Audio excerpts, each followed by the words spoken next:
guys, welcome back to my channel. Today's video is going to be my son's birth story and I'm so excited, and I know you're probably thinking your son is 2 years old. Yes, he'll be 2 in July, but I did ask over on Instagram if you guys would be interested in seeing or hearing about his birth story, and you all said yes, so I'm going to be making this video for you guys, and I'm so excited. It was such a special time in my life, and I feel like it's so nice to be able to share it with you guys, and I'm so glad that you guys said that you would be interested in hearing about it. So I wrote down the things that I remembered, so if I get stuck in this video, I'm gonna be looking back at that.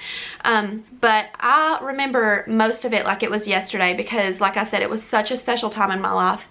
And I do want to mention that this may be a little TMI, so if you don't want to hear about it or watch, then you can just skip to my next video and watch that if you haven't already. And he is napping right now, so I'm going to try and get this all done while he's napping, so hopefully I can fill you guys in. But so I'm going to get started, and it started at 36 weeks, I believe, 36 weeks in a couple days maybe. But I was at work. I was working a full-time job at the time, and I was at work, and I felt like maybe my water broke. It wasn't a gush or anything. It was just a little bit. It wasn't even enough to go through my underwear. TMI. But yeah, I called my doctor and let her know everything that was going on, and she told me that she wanted me to go to the labor and delivery triage to get checked to see if my water did actually break. And so I went in, and I was there for quite some time. They checked me and said that my water did not break, but I was at 3 centimeters and 90% effaced. So they kept me there, I think, for 2 hours. And then put the monitors on my stomach to monitor my contractions and his heartbeat.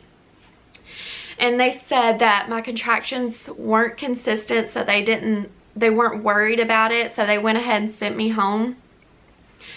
And it was a few days later after that, I had my doctor's appointment with my doctor for a checkup. And when I went in, I told her what they said and everything, so she actually kept me in her office hooked up to the monitors to monitor my contractions at the time.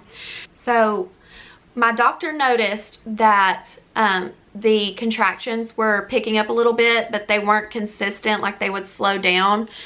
And she monitored me in her office for about 30 minutes. So she said that since I was so early, I was still 36 weeks at the time, that she wanted me to go back to labor and delivery triage and for them to give me an IV of fluids, and I think it was morphine, and I didn't want any pain medication, but she said that she felt that it was necessary because, I think I'm remembering this correctly, but she said that she thought it was necessary because it would slow down my contractions because I was so early. So I went to labor and delivery triage. They hooked me up to the monitors to monitor my contractions again and his heartbeat, and they gave me the IV of fluid and the morphine, and then sent me home.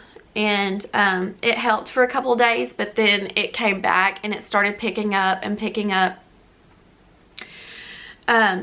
And I didn't mention the second time I went back, when they did give me the IV of fluid, she checked me then too, and I was still 3 centimeters and 90% effaced. So they sent me home, and then I believe it was like maybe 4 or 5 days after that, they were getting more painful and more painful, and they were consistent, but like I said earlier, they would be consistent for about an hour and a half, and then it would just fall off, which confused me because she said that they had to be consistent for 2 hours for me to be in actual labor, 2 to 5 minutes apart. And so they were 2 to 5 minutes apart, consistent for like an hour and a half, and then it would just fall off. Like they would get longer and longer, not longer contractions, but further apart in time. So they started getting more painful, and I did have it for about an hour and a half. So I went back for the third time to labor and delivery triage, and she checked me again, and I was 5 centimeters, 90% effaced. And so they monitored my contractions again for another 2 hours, and then said they still weren't consistent. So she ended up sending me home. I think I was 37 weeks the third time I went back. I was 37 weeks in a couple of days. So the nurse decided to go ahead and send me home because they said that they still weren't consistent. They were picking up, but they weren't consistent.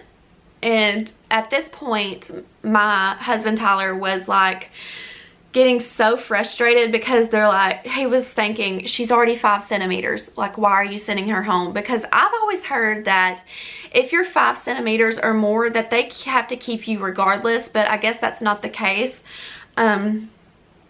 So we were all just like, our minds were blown that they were not keeping me, because I was in such pain, and I was already 5 centimeters. So it didn't make sense to either of us, and he was getting frustrated. And at that point, I just tried not to let it bother me, because I just couldn't handle any stress because I was already in so much pain.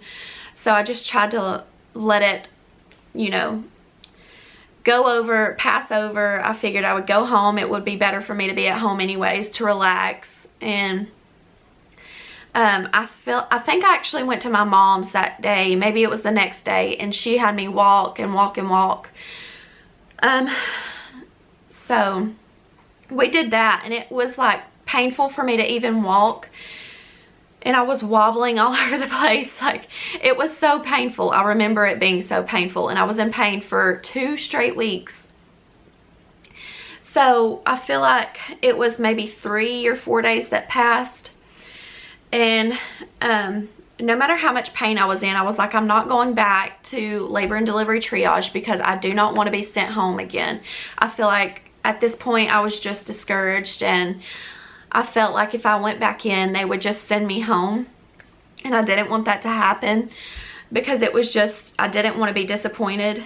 And so I tried to get it off of my mind, which obviously you can't do. If you've been pregnant and had a child, you know how it feels. But I tried to distract myself, and we ended up cleaning the whole house. I remember, like, I was cleaning. I even went up and down the stairs with a vacuum cleaner, like vacuuming the stairs, and just trying to distract myself and keep busy. Okay. My memory card was full, so it cut me off. I had to delete some stuff, but I think I was saying we were cleaning. It got so painful that I had to distract myself, and we were cleaning all day one day. And then towards the end of the day, at night, we went to sleep, and, well, Tyler went to sleep. I couldn't go to sleep. Like, I laid there trying to get comfortable, which was impossible. And I kept tossing and turning, but it just kept getting more painful and more painful. And I probably did that for a few hours before I ended up waking Tyler up. And before I woke him up, I was tossing and turning, and then I was like, I can't go back to the labor and delivery triage because I don't want to be sent home. That was just running through my mind the entire time. Like, after I left the third time, that was just running through my mind the entire time. Each time that I thought, maybe I should go back, I'm like, no, I don't want to be sent home again. So that night, we were laying down to go to bed, and Tyler went to sleep, and like I said, I was tossing and turning, and then I figured I would get up and take a shower, and they would go away after that, because usually that's what it did. Like, if I kept busy, like, they would stay consistent, and then if I got busy, it would either, like, I don't know, it would just slow down I don't know if it was because I was distracted, or I don't really understand how it works, but I figured if I got in the shower, they would slow down and I could lay back down and go to sleep. So after I got out of the shower, they were still hurting me pretty bad. I tried to lay back down to go to sleep, and I was just like, I cannot do this. I got to the point to where I was like, I cannot do this. So I woke Tyler up, and I was like, we have to go back. And he's like, ugh, like he was dreading it too. So he was like, well, let me get in the shower and then we'll head that way. So he ended up slowly getting up out of bed and took a shower and got ready. And so my bags were already packed in the car at this point, because we had already been to the hospital several times, and we figured that we would just keep the bags in the car just in case. So we already had our bags packed. So we just got in the car and left and went to the hospital. And I went in and signed in, went up to labor and delivery triage, and we were in there probably 40 minutes at least before the nurse came in there to check me. And she came in there and she checked me, and she's like,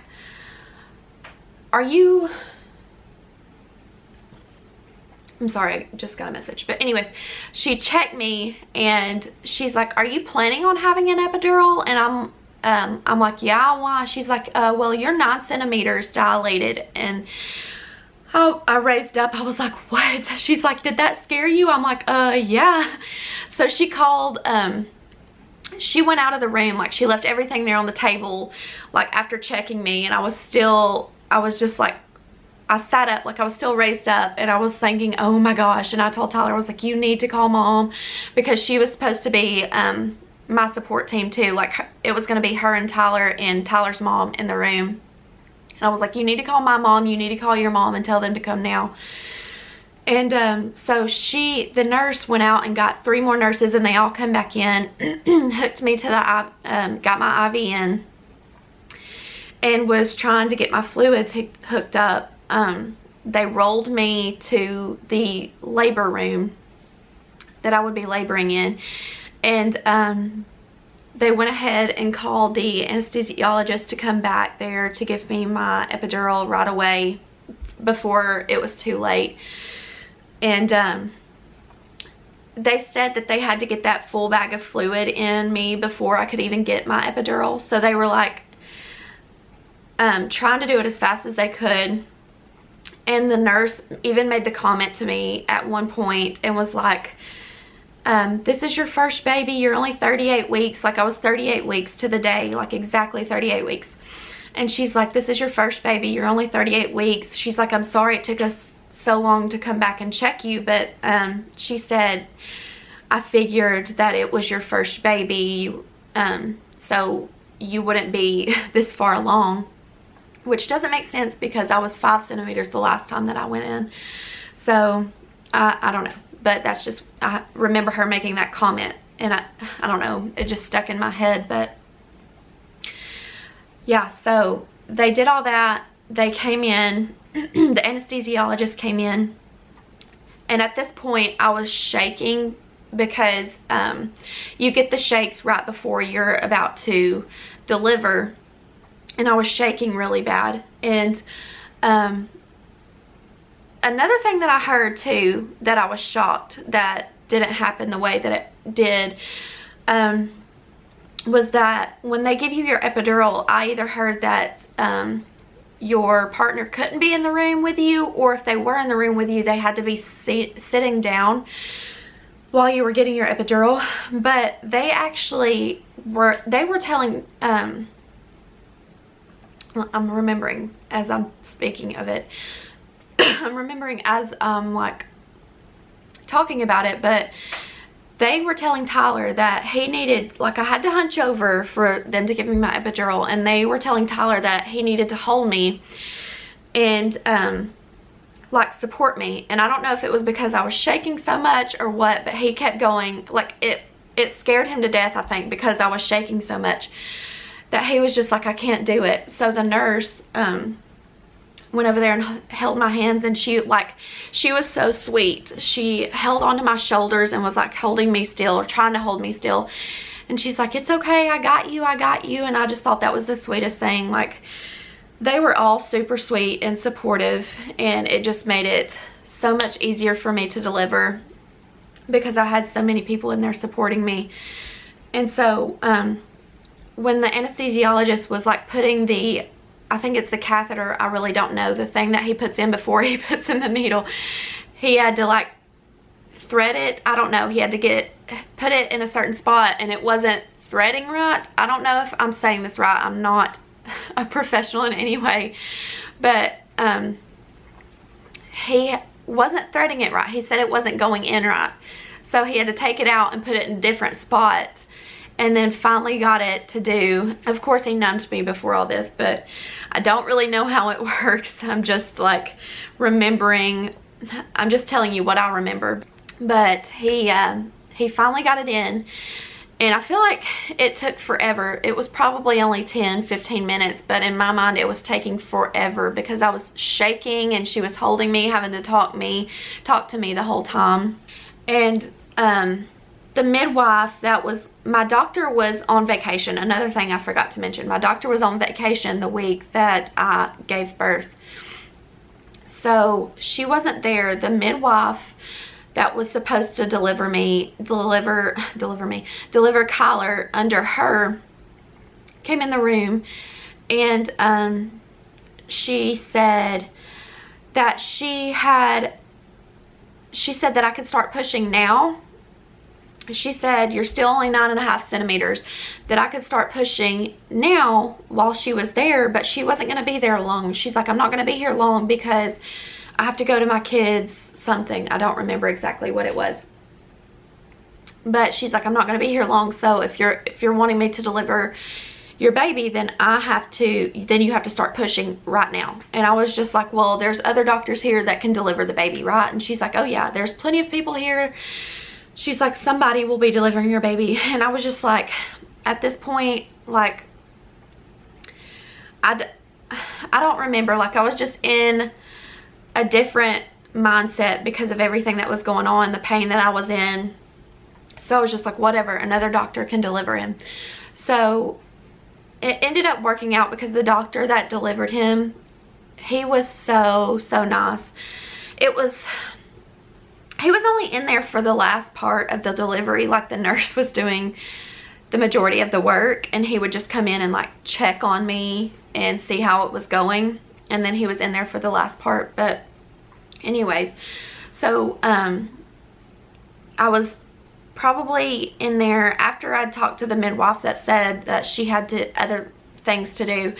I was in there for probably an hour before I started pushing. And so the nurse came in and told me that it was time to push and got me set up, and I was pushing and pushing and pushing, and I didn't feel pain. It was just a lot of pressure, like so much pressure. And I pushed for so long. Like, I pushed for 2 hours before he was born, and I had to push with, I know, you know, if you've had a baby, that you have to push with every contraction. So like, when I got a contraction, I would push, and then you would just have to sit there and wait for another contraction before you could push again. So it's a long process, especially for your first baby, which I haven't had a second baby, so I obviously don't know. But in my experience, it just was a long process. Like, I feel like once I was, TMI by the way, once I was crowning, it was so much pressure and uncomfortable because his head was right there, and like I said, you have to push with every contraction. His head was right there. I would push when I had a contraction, and then when it was over, I would have to stop and just wait on the next contraction. So that was not fun. Like, I mean, it wasn't painful, it just wasn't fun. And I feel like I was in that stage where like he was crowning for a while. Like, I don't know the exact amount of time, but it was a while. And then the doctor ended up coming and was like, push harder, push harder. And I was pushing as hard as I could with every contraction, and I just feel like he was stuck there. So he told me he was going to get the suction, I'm not really sure what it's called, but it was like a suction. And at first he asked me if it was okay if he used it, and I was like, yeah. So the next contraction I was pushing, and then he like suctioned it to his head and pulled him out the rest of the way for support. And he was finally born, and I'm going to insert some clips for you guys to hear his first little cry and us first meeting him. It was the most amazing time of my life, and I wish that I could relive it every day. As painful as it was, as uncomfortable as it was, I would relive that moment every day of my life if I could. It was just the most amazing time, and like, I don't even know how to explain it. And I know that you know if you've had a child before, but it's just, there's nothing like it, and it was the best time of my life. But yeah, I'm going to let you guys enjoy these clips that I have of him when he was first born, and I'm going to add a few slides of some pictures for you. And I hope that you guys really enjoyed today's video. Thank you so much for watching. I'm so happy that I got to share this time with you, this amazing, amazing time in my life with you guys. It was such a special experience for me, and I hope that you all enjoyed watching. Please don't forget to give it a thumbs up if you enjoyed, and subscribe to my channel if you haven't already, and I will see you guys in the next one. Bye.